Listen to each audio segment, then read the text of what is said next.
Olá, boa tarde. 16 de maio é o Dia Internacional do Celíaco. E o que é que eu vos quero falar hoje? Exatamente um pouco do que é a doença celíaca. Vou-vos dar aqui umas noções muito básicas. A doença celíaca, ela é uma patologia autoimune. E o que é a patologia autoimune? A patologia autoimune significa que o nosso organismo ataca-se a ele próprio. Ele ataca-se a ele próprio na presença do agente agressor. E quem é o agente agressor? É o glúten. Glúten é uma proteína que se encontra em alguns cereais, que eu já vou falar mais à frente. Para que haja a manifestação da doença celíaca, o indivíduo terá que ser geneticamente suscetível a ter a doença celíaca. O que é que acontece? Quando o celíaco, ou o doente celíaco, o paciente, ingere glúten, o organismo vai se atacar a ele próprio.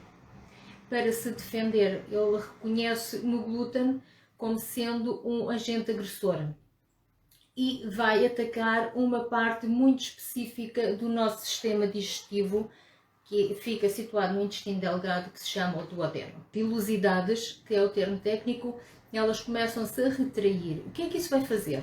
A função dessas vilosidades é quando a comida que nós ingerimos passa a absorver todos os nutrientes e minerais e tudo o que é necessário para o equilíbrio do nosso organismo.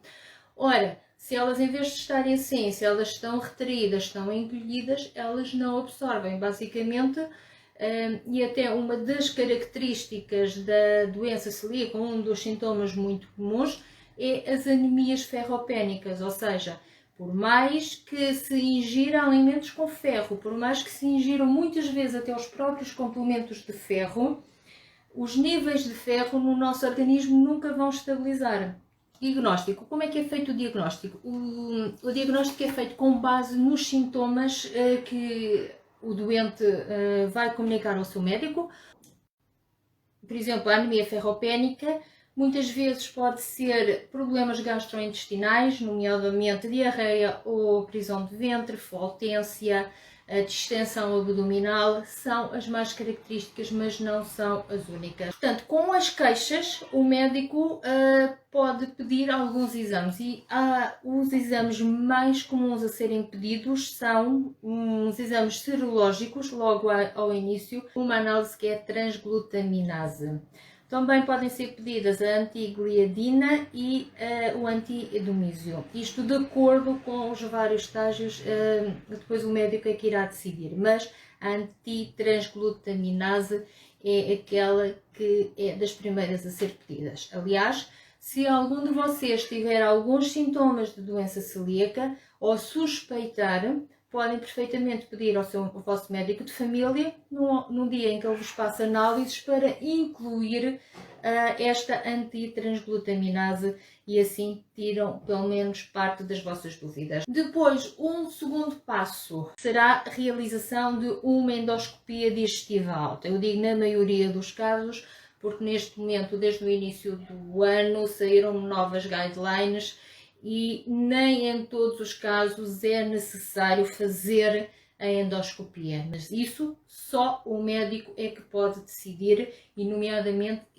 a exclusão desta endoscopia é só para crianças e em determinadas condições. Nunca se devem esquecer, se estão a tentar fazer o despiste da doença celíaca, se têm sintomas, muito ou pouco, se desconfiam, façam aquilo que eu disse há pouco.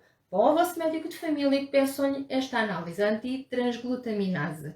Mas, por favor, nunca, em caso algum, excluam o glúten da vossa alimentação. Quer os testes serológicos, quer a endoscopia, só poderá ser conclusivo se a pessoa estiver a ingerir glúten. Não pode tirar o glúten da sua alimentação enquanto não tiver um diagnóstico, quer positivo, quer negativo. Após o diagnóstico, o que é que nós temos? Nós temos que nos tratar, nos curar.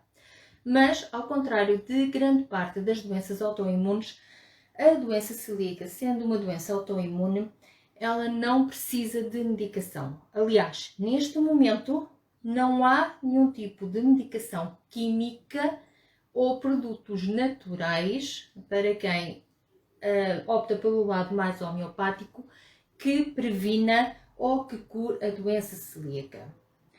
A doença celíaca é única e exclusivamente controlada e curada, ou seja, só nos mantemos saudáveis se e através da alimentação, daquilo que nós ingerimos. Ora bem, esta é uma doença um pouco estranha, porque a alimentação que nos põe doente também é a alimentação que nos vai curar. Isso implica, como é óbvio, a escolha apropriada dos ingredientes e passa a ter que fazer uma alimentação isenta de glúten.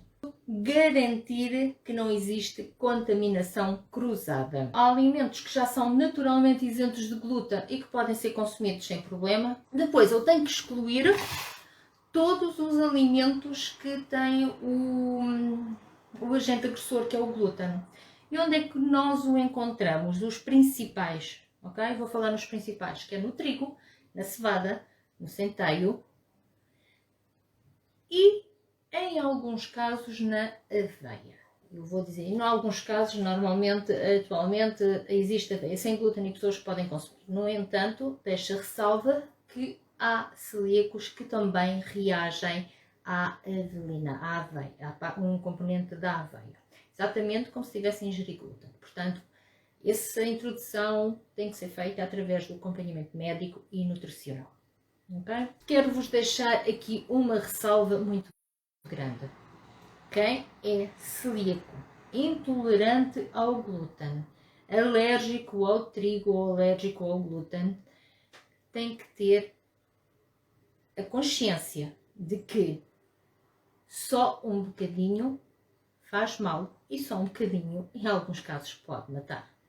Pode matar se for alérgico, e isto para o geral, não só para a própria pessoa que tem que aceitar essa sua condição e assumir de que, a partir daquele momento, tudo o que tem glúten é excluído da sua alimentação, como para as pessoas que os rodeiam, os amigos, os familiares diretos, do agregado familiar, os familiares que se veem nas festas, os amigos, os colegas de trabalho, os professores na escola que estão com os nossos filhos. Portanto, todas as pessoas que lidam diretamente connosco de alguma forma têm que ter a consciência de que só um bocadinho não faz mal. Não, um bocadinho faz mal e um bocadinho pode causar danos muito graves na saúde de quem é intolerante, alérgico ou doente celíaco. Obrigada!